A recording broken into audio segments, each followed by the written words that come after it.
nephew right back there is dying to hear radio. Oh. I'll give it a whirl. It's a but a goodie. I'll give it a whirl. I've not played radio in a couple of years, I think. But a movie was made about the characters in this song, and I know them. They're friends of mine in real life, and so it was a thrill to have a movie made about people I know, for one thing. It was more of a thrill that they wanted to use my song in the picture, and it was even that much more of a thrill that they invited me to be in the movie. I'm in the final scene. They replaced the actors with the characters, the real characters, and it's a banquet scene. And I am just coaches at the microphone in a tuxedo.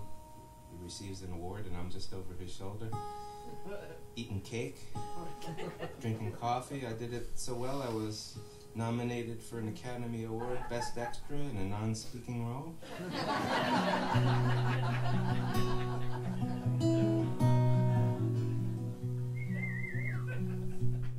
You gotta help me with the lyrics then.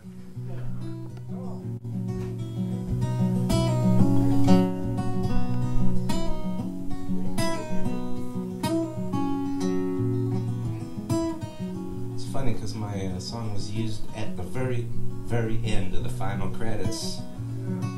So the only people that ever heard them, besides my parents, are janitors that cleaned out the theater.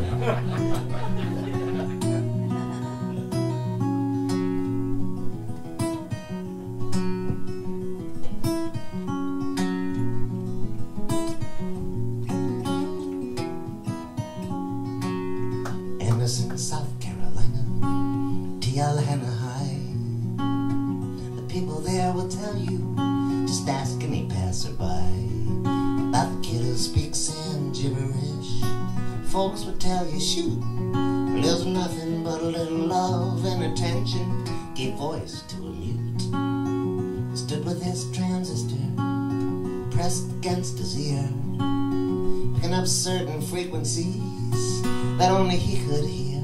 There was this little man inside it, perhaps his only friend, the only one who talked to him, the only one back then.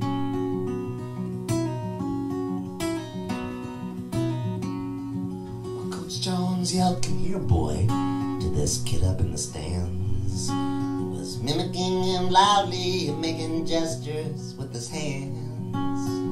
Players on this football team exchanged uneasy glances. You jumped when Coach said to jump, but how slow the boy was advancing. Well, Coach Jones was pulling on the drawstrings of his hood. The kid, he spoke in gibberish, and Coach, he understood. Lamb imitating lion should look like easy prey, but this is not what happened, no. It went the other way.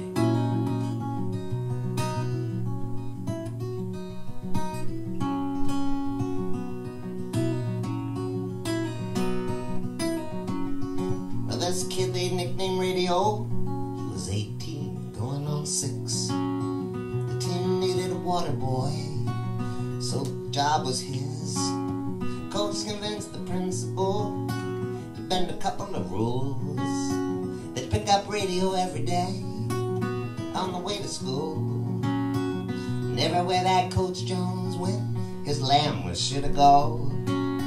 They tried him out in special ed, but his marks were too low. The kid's now in his 60s, his hair is sprinkled white. For 40-some years he's come to school, but he cannot read or write.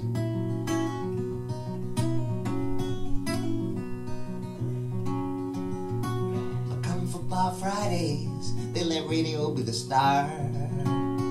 He falls in with the marching band and with the color guard. He jumps when the cheerleaders jump with pom-poms on his hands. And he cusses like the coaches do, and he high-fives with the fans.